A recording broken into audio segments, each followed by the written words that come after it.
Yoga. There are many roads to reach a destination. Some are more efficient but tough, while some are easier and take long routes. There are innumerable paths to finding the truth, and yoga takes each path towards freedom, where each yogi is free to find his path according to his ability. Yoga is the collective outcome of the mind, speech, and physical activities. Hence, it includes one's whole life. However, in today's world, it is only seen as asana that help one in maintaining physical and mental discipline.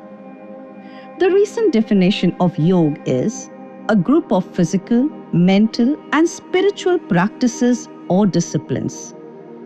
Besides the activity related to the mind, body, and speech, yoga in Jain philosophy has been described more deeply. Vibrations of the soul pradesh associated with physical, mental, and vocal activities is yoga.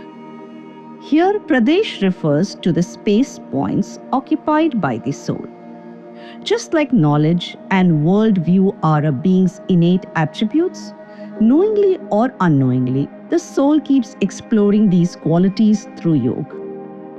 According to the definition of yoga, a being is inevitably performing yoga at all times. Hence, in Indian culture, one is advised to be mindful of everything one does, to live each moment consciously. To align the activities of the mind, speech, and physical actions, one needs to be in absolute alignment with the nature that calls for the utmost non-violent way of living.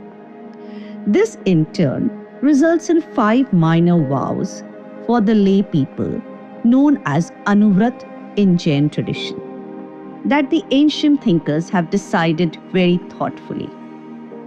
The Anuvrat are Ahimsa, Satya, Asteya, Brahmacharya, Aparigraha, which translates into non-violence, truth, non-stealing, celibacy, and non-possession respectively.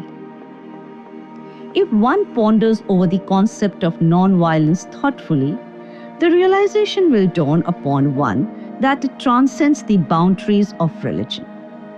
Non-violence is the simplest universal law.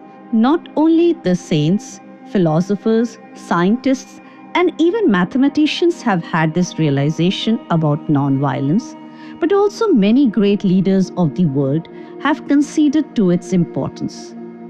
The first query that arises into a seeker's mind is, as there are innumerable microscopic beings that are harmed in each of one's actions inevitably, how can one stay non-violent? Acharya Umaswati comforts the seekers of the truth by writing, taking life away out of passion is violence. In the philosophical text based on the nature of reality, Acharya Umaswati writes about truth and non-stealing. To speak what is not true is falsehood, and taking anything that is not given is stealing. Brahmacharya, celibacy, is much more than abstinence from sexual activities. A brahmachari not only refrains from sexual activities in mind, speech, and actions, but also stays in a state of realization of the pure soul of oneself and of others. Scholar Jinendra Varni defines brahmacharya as the Jeev, soul is Brahman. The meaning of the word Brahman is unclouded, knowledgeable soul, and the one who stays absorbed in that state is a brahmachari. Acharya Umaswati further elaborates about the 5th minor vow, that is non-possession. Clinging is possessiveness. At some point in our lives, each of us ponders over the impermanent nature of material possessions, where taking refuge in one's spirit helps one to be at peace. Interestingly, beyond material possessions, Jain thinkers consider all of one's relationships and emotions as one's possessions too. The feeling of mindness and belonging to any of these come under delusion.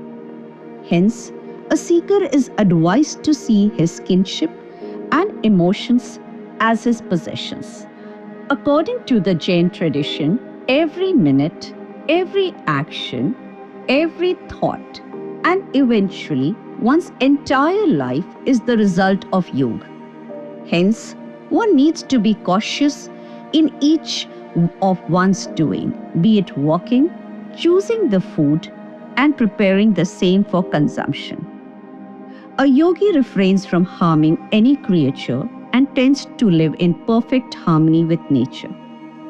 It is suggested to align all three, that is, mind, speech, and action.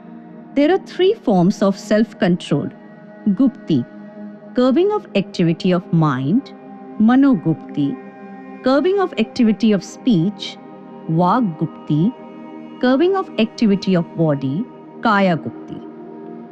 We notice that the yam in Patanjali's Yoga Sutra and Anuvrat for a Jain layman are exactly the same.